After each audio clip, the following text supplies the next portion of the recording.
you have to preside, so we appreciate you and the fact that you are here. And let me just one more time, if it doesn't matter which border you're at or if you're in the interior of the country, this issue on deadly fentanyl affects all of us. That's why we are here, all of us. That's why we are here. And tomorrow it's very simple, very simple. Stop the speeches on the floor. Republican colleagues have a chance to do yes or no. Very simple. You want to stop the flow of fentanyl? Yes or no? Do you want to strengthen our border security in our country? Yes or no? And we hope that they're going to join us and vote yes. Happy to take any questions. Yes, sir. Yeah, Senator Stabenow, so Senator James Langford said he hasn't heard from any of his Democratic colleagues to renegotiate. Obviously, he led those efforts in February before they failed. Do you all plan to reach out to him ahead of the vote tomorrow, or when it does actually fail, do you plan on just reaching out to him to start this negotiation? Well, I think, first of all, I have talked personally to Senator Langford about this legislation and encouraged him, as well as all of our colleagues, to do what they did, which was very tough negotiations, and just recently talked with him. And he didn't talk about renegotiating the bill, but I can't imagine at this point, after we have done all of this, you know, I think the first question is, what's Donald Trump going to say? Is Donald Trump going to, does he want to renegotiate this? No, he wants chaos at the border. And so, to me, we have the bill that was negotiated. Very tough negotiation, and I so appreciate and respect Senator Langford. But we have that bill. And so I think the next question would be, what is their leader, Donald Trump, going to say about whether or not he would allow them to vote on something new? Yes. Hi, Senator. Some of your Democratic colleagues have come out against this legislation now that it's no longer attached to a supplemental, as they say it doesn't do enough to protect dreamers and whatnot. What's your response to them? Well, from my perspective, and welcome my colleagues, we certainly do need to do more. I mean, dreamers have waited way too long, and their families have waited way too long. And if this was something that we could do, you know, as Democrats on the floor of the Senate and get the 60 votes necessary, you know, we want to do that. We absolutely want to do that. There's other areas that, of course, we want to do. We want comprehensive immigration reform. I was here in 2013 when we passed this huge bill that moved forward on all aspects of immigration reform on a bipartisan basis.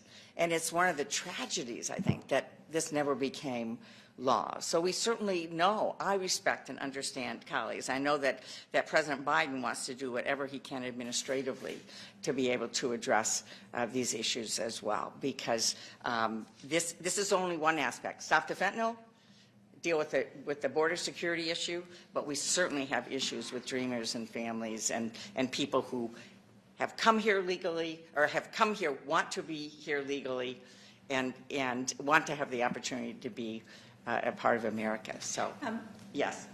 Senator Stabenow said it well. We need comprehensive immigration reform, but that's not what this bill is. This bill is about border security.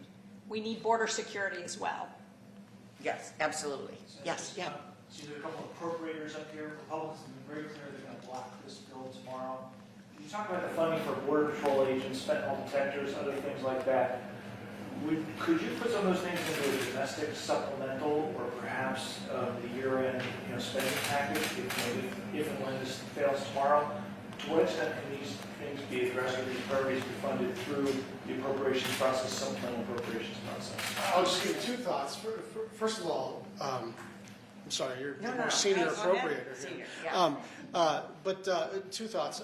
First, I am not stipulating to how the vote is coming out tomorrow. I understand that that's how pundits feel. But I don't think we should move on from the fact that these guys demanded this specific thing and then changed their mind because Donald Trump wanted to kill it. I don't think that we should move on from the fact that we had a bill where the whip count was over 70, and then it collapsed because Donald Trump said, blame me. And so, no, I'm not going to necessarily entertain subsequent legislative actions, but I will say that the same dynamic will occur in the appropriations context, which is that anything that's actually tough on the border, anything that would actually work to slow or stop the flow of fentanyl into the United States is likely to be killed in the background by Donald Trump, who has made it explicit that he wants things to be as intolerable as possible for political reasons. And I don't think that we should accept that premise as a sort of baseline political weather, and what are we going to do about it? The question is, are there any Republicans who are going to stand up and say, that was then, this is now, this bill was always good, I was planning on voting for it, and now I'm going to take a stand and vote for it and vote my conscience? And so I'm angry because I got texts from my colleagues on the Republican side saying, look, you guys need to get serious about the border. You need to get serious, you need to stretch, you need to empower Chris Murphy and Kirsten Sinema to really get into a negotiation. And some of the Republicans that I respect the most were really forceful with us. And so we listened. And so we developed a piece of legislation that I don't love, but I know is tough enough to get the job done. And yet they abandoned ship because Donald Trump told them to do so. And so I'm not over that, and they still have a chance to make this right. Let me just add one other thing. President Biden has asked for additional resources at the border in every budget since he has been president of the United States, and they have not been willing to provide the resources, including the last round.